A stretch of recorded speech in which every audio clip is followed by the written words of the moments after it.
अस्सलाम वालेकुम guys, welcome to our YouTube channel code with Vicky official. मेरा नाम है मोहम्मद यूसुफ और आज का जो कि हमारा टॉपिक पिछले टॉपिक के से रिलेटेड ही है, यानी एंकर टैग ही आज हम लोग पढ़ेंगे, लेकिन उसका थोड़ा सा एडवांस पढ़ेंगे। यानी हम लोग क्या पढ़ेंगे, पिछली वीडियो में हम लोगों ने पढ़ा था एंकर टैग के ऑफलाइन ऑनलाइन तरीका, यानी किसी भी टैग को कॉपी पेस्ट करो बस आपके पास आ जाएगा। लेकिन आज कुछ ऐसा नहीं है, आज हम लोग एक न्यू चीज़ सीखेंगे। यानी हम लोग फॉर एग्जाम्पल अपनी 2 पेजेस बनाएंगे और उसी को आपस में लिंक करना सीखेंगे। सबसे पहले मैं आता हूँ यहाँ पे अपने विजुअल स्टूडियो कोड में और यहाँ पे मैंने एक न्यू पेज ले लिया। आई होप आपको आज का थोड़ा इंटरफेस क्लियर हो चुका होगा, थोड़ा माइंड क्लियर हो चुका होगा कि आज का हमारा टॉपिक क्या है। यानी एंकर टैग ही है, बस ऑनलाइन ऑफलाइन है कि यानी हम लोग खुद ही की 2 पेजेस बनाएंगे और उसी को आपस में कनेक्ट करेंगे, जो कि अक्सर औकात इन फ्यूचर आपके काम भी बहुत आएगा। जैसे यहाँ पे मैंने सेव कर दिया और डेस्कटॉप पे मैंने एक फोल्डर बना दिया, या फिर पहले से बना हुआ है, इसी के अंदर मैं सेव कर रहा हूँ। यहाँ पे मैंने सेव कर लिया एंकर के नाम से, ठीक है, anchor.html। एक मैंने ये सेव कर लिया। अब यहाँ पे आके मैंने कुछ इस तरीके से इंटरफेस यहाँ पे 1-2 हेडिंग लिख ली। एक हेडिंग लिख लेता हूँ हेलो वर्ड की,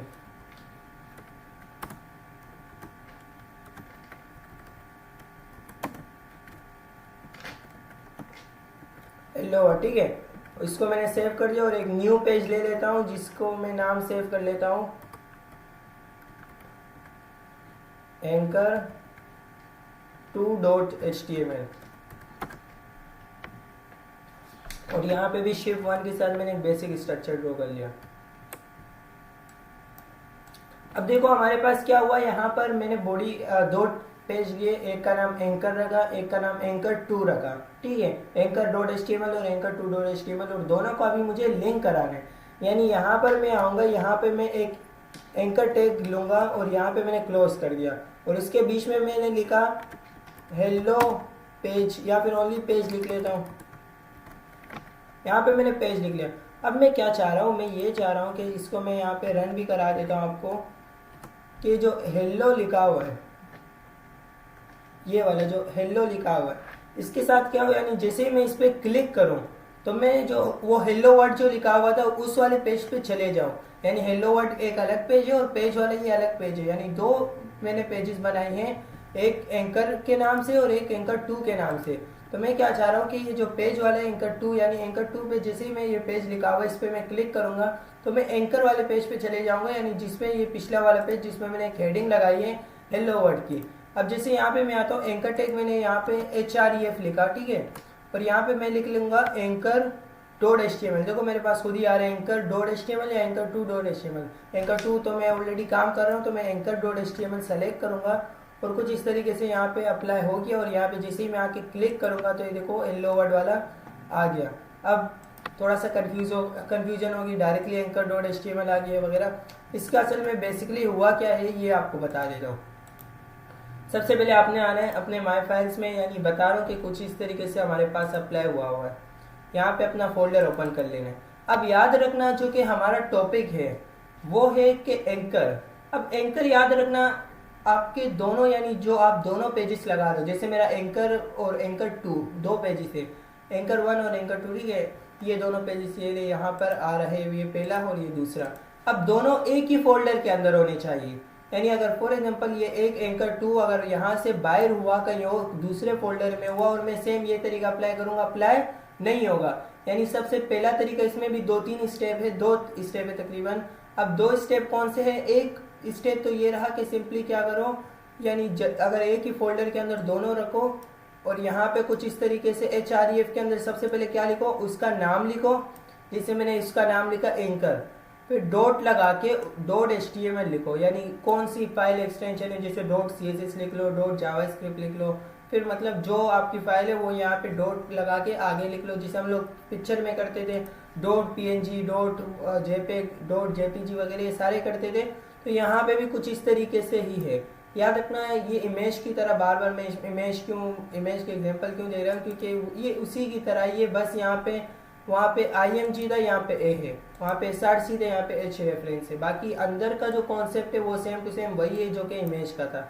इमेज का क्या कॉन्सेप्ट था, यानी फॉर एग्जांपल यहाँ पे आपने क्या करना है, सबसे पहले नाम लिख लेना है, फिर डॉट लगा के HTML लिख लेना है। अच्छा, इमेज को भी मैंने डिटेल में पिछले वीडियोस में बताया, अगर आपको नहीं आता तो आप ज़रूर देखिएगा एंकर टैग, फिर आपके लिए ईजी हो जाएगा।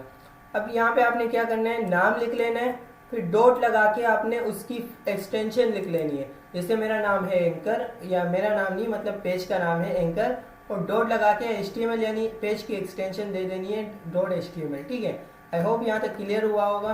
अब फॉर एग्जांपल बात आती है कि एक न्यू पेज फोल्डर के अंदर हो, जैसे मैं यहाँ पे एक न्यू फोल्डर बना देता हूँ और उसका नाम मैंने रख दिया, यहाँ पर रख देता हूँ, फोल्डर ही रख देता हूँ, उसका नाम मैंने एक फोल्डर रख दिया। ठीक है, अब अगर फॉर एग्जांपल ये वाला जो एंकर है, यानी जो अभी मैंने लिंक लगाया हुआ है, इसको अगर मैं यहाँ से उठा के यहाँ फोल्डर के अंदर रख दूँ, अब ये तरीका अप्लाई नहीं होगा और यहाँ पे एक एरर आएगा। क्यों एरर आएगा, क्योंकि ये देखो यहाँ पे देखो your file couldn't be accessed, यानी यहाँ पर मौजूद ही नहीं है। ये कह रहा है कि यहाँ पे आपने गलत जगह इस्तेमाल किया हुआ है।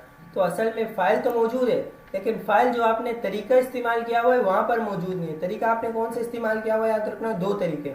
एक तरीका है फोल्डर के अंदर दोनों चीज़ें हो, और दूसरा है कि एक फोल्डर के अंदर हो और दूसरा किसी और फोल्डर के अंदर हो। जैसे यहाँ पर एंकर, पहले क्या था, दोनों एंकर एक ही फोल्डर के अंदर, यूसुफ ई फोल्डर के अंदर थे, अभी दोनों यूसुफ के अंदर है, मगर यहाँ पे देखो एक एंकर 2 के फोल्डर के अंदर, एक यानी यूसुफ वाले के एंकर 2 के अंदर है, और दूसरा एक अलग फोल्डर बनाया हुआ है फोल्डर के नाम से, उसके अंदर मतलब हम लोगों ने क्या किया हुआ है, सेव किया हुआ है। तो उसके लिए आपने क्या करना होगा, फिर ये तरीका अप्लाई तो होगा, इससे पहले भी कुछ लगेगा। क्या लगेगा, सबसे पहले लगेगा डॉट और फिर स्लैश लगेगा। अब डॉट और स्लैश मैंने क्यों लगाया, डॉट का मतलब होता है यानी निकलना और स्लैश का मतलब होता है जाना। अब यानी ये डॉट की मदद से क्या हुआ, एंकर से निकल गया। अब स्लैश का मतलब होता है जाना। अभी कहाँ जाना है मुझे फोल्डर वाले फोल्डर में, यानी फोल्डर के नाम एक फोल्डर मैंने बनाया हुआ है वहाँ जाना है। तो यहाँ पे मैं जैसे ही फोल्डर लिखूंगा ये देखो आ गया। फिर दोबारा से अगर स्लैश में लगाऊंगा, जाहिर सी बात है फोल्डर में तो चला गया, लेकिन फोल्डर के अंदर भी तो बहुत सारे, फिलहाल तो एक लेकिन इन फ्यूचर तो बहुत सारे होंगे। तो फिर आपने क्या करना है, यहाँ पर उसका नाम लिख लेना है। ये देखो आ गया, यानी एक्स्ट्रा जो कि पहले वाला तो वही था, लेकिन ये जो चीज़ें एक्स्ट्रा ऐड हुई वो है डॉट स्लैश फोल्डर स्लैश, ये मतलब फॉरवर्ड स्लैश, ये मतलब एक एक्स्ट्रा चीज़ ऐड हुई है।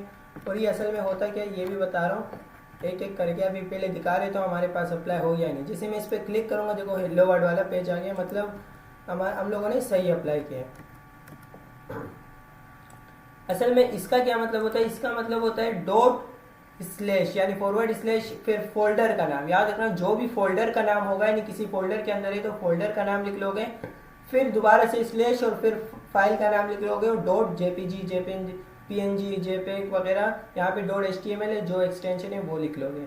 आई होप आपको यहाँ तक क्लियर हुआ होगा। और याद रखना ये जो सेकेंड वाला मेथड है जो कि अभी मैंने करवाया, ये ज़्यादातर यूज़ भी होता है, यानी अगर फॉर इन फ्यूचर आप करोगे ना तो यहाँ पे HTML का, अब जाहिर सी बात है इमेज वगैरह तो बहुत सारे होंगे, मैंने इमेज वाले उसमें भी बताया था कि इमेज भी तकरीबन आप कल परसों अगर वेबसाइट बनाओगे तकरीबन 20-30 इमेजेस होंगे, 20-30 तो फिर भी कम बताया मैंने।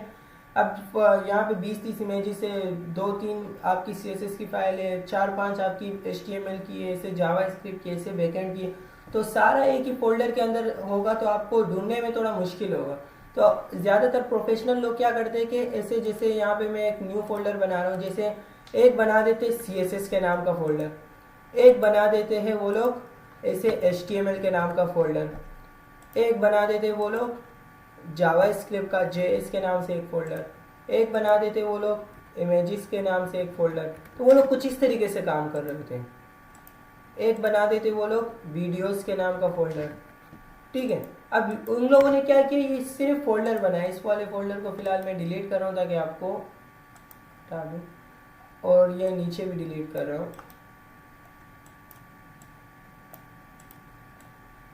या फिर नीचे वाले को रहने देना।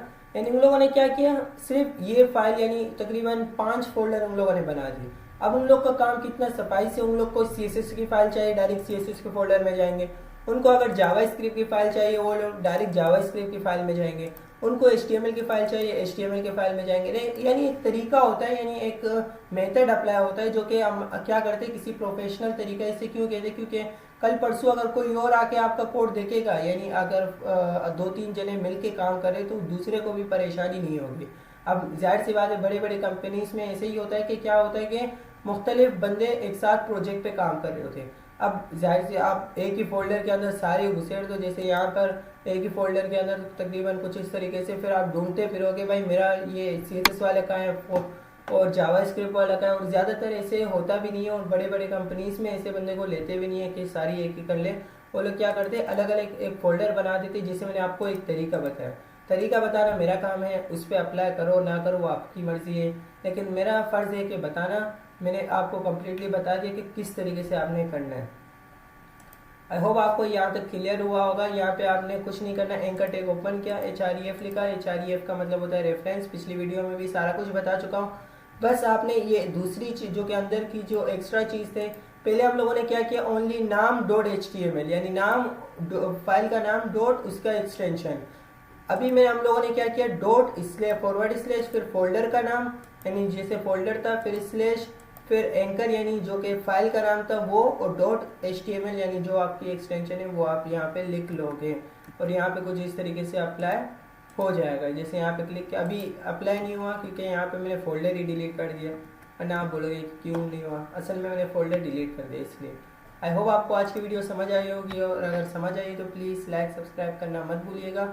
और हमारा completely course web and app development आने वाला है, तकरीबन हमारा HTML भी कंप्लीट हो गया। और प्लीज़ अपने दोस्तों के साथ भी शेयर कीजिएगा ताकि वो भी इस सुनहरी मौका से फ़ायदा उठाए। आज के लिए खुदा हाफिज़, बाकी इंशाल्लाह मिलते हैं कल और एक नए टॉपिक के साथ।